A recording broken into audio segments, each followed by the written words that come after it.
The infection is spreading through your community, and Raxxon Pharmaceuticals is here to help you contain the infection before it spreads to the greater population. With your Raxxon evacuation kit, you'll learn how to do just that in your community. So let's take a look at Raxxon.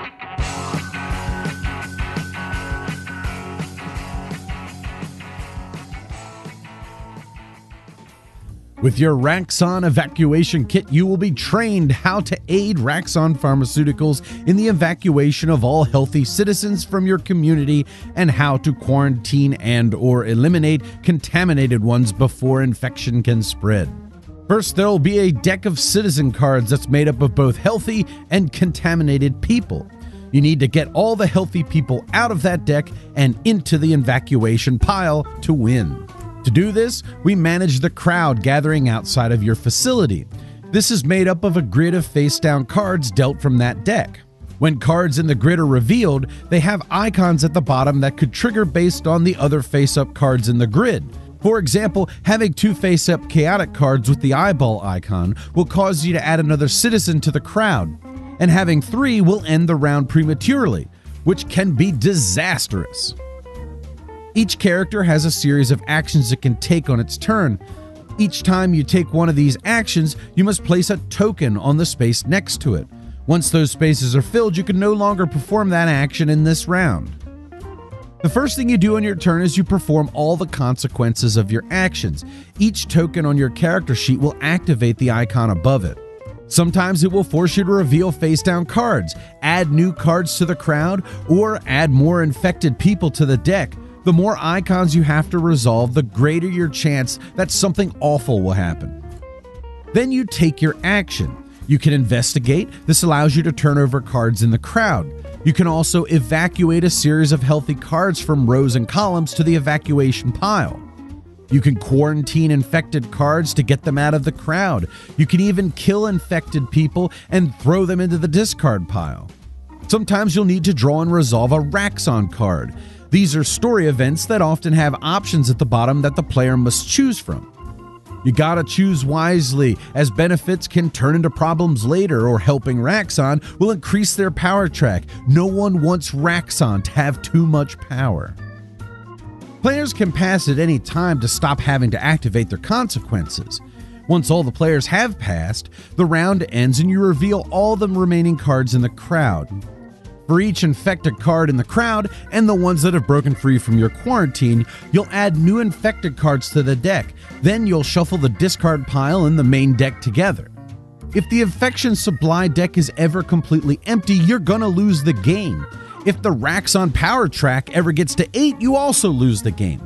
Just make sure that you get all the healthy people from the deck into the evacuation pile before that happens, and your community will be completely safe. Promise. This is kind of a kooky sort of game for our board game community, and that all comes in the fact that there aren't many people that know that this game exists. And the people that do know it exists, it's kind of difficult for them to get, because Plaid Hat has implemented this viral marketing campaign where you just can't buy it. You can't buy it from them, you can't buy it online, you can't buy it at a store. You can only buy it if somebody who already owns the game invites you to buy it. Every person who owns it gets 3 invites. They send them out to whoever they want. They have the opportunity to buy it, and it's sort of like it spreads from there like a virus. This game is about infections. This is sort of like they're trying to get that whole infection concept going in there and sort of building a little bit of hype because it's really difficult to get. I think this is a terrific marketing campaign. It's really fun. It's just fun that like people want it and they look for it. They go and they ask people, "Oh, I see you have it. Do you have any recruitments left?" "Yes." And you send them the email and they get to buy it. It's kind of fun. I imagine that they're going to just release it widely eventually. And this is sort of their building up to it, building a little bit of suspense and hype and things. And then they're going to eventually release it. Maybe they don't, maybe they won't. I don't know. But I think they should, because the game is really cool. And that's one of the things that I was a little worried about at the beginning, because it was when I got this and I realized what the whole marketing thing was, I was like, man, this game's got to be really good to support that whole viral thing that they're doing. And I looked at the back of the box. I'm like, I don't know if this is gonna be that great. But when I did play it, I was like, wow, this is a solid cooperative game. First off, it's very abstract. That's one of the things that turned me off initially. I mean, obviously, this is the zombie plague. This is a prequel to Dead of Winter. This is before the plague went crazy. This is, you're just still trying to contain it in small communities. You know, you're trying to look at the crowd, and the crowd of people is a grid of cards, and the evacuation location is just a square, and the contamination is just a square. Kind of tough to get the theme out of that. But where the theme really comes through is through the mechanisms that make this game operate. This game is about infection. It's about a zombie plague spreading, and the mechanics really do that well. When you start the game, you have 30 healthy people in the deck, and you have about 15 infected. By the end of the game, you have like 40 infected and like 2 healthy, and you're going crazy because you can't find those 2 healthy people in the crowd of dozens and dozens of other infected people. It really feels like the zombie plague is taking hold, and it's spreading in all directions, and you just can't stop it. It's out of control at that point.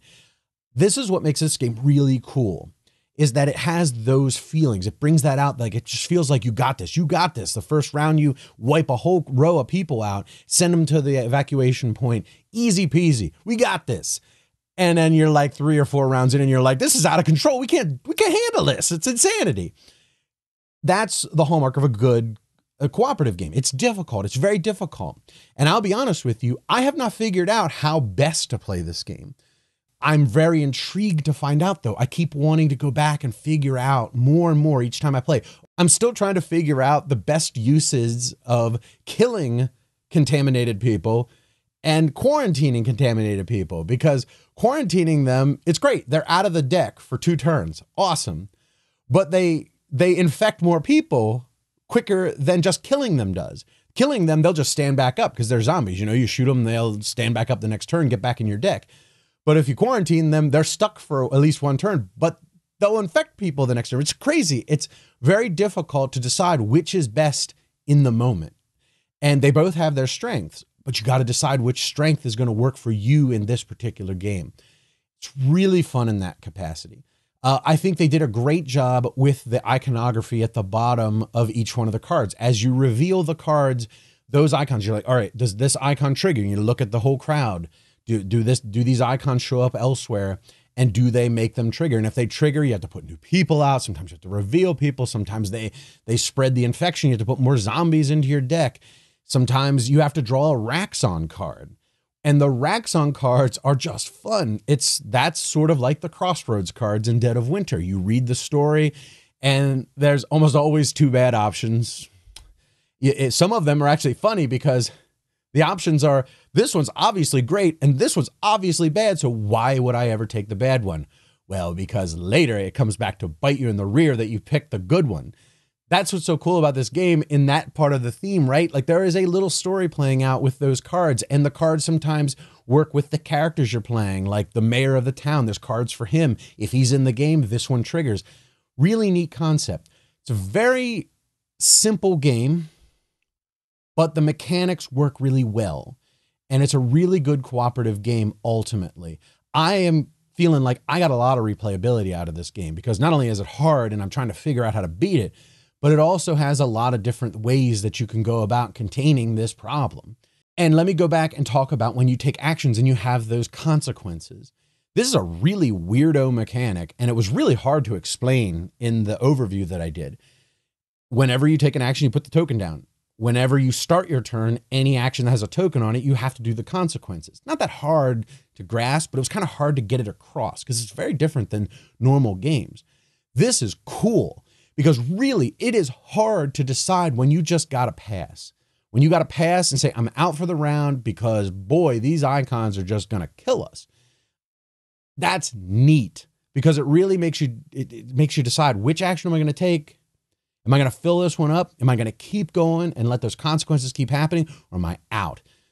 And then you have to time when you take certain actions, because everybody's actions are just slightly different, and it impacts the game drastically because of those slight differences. This game's good.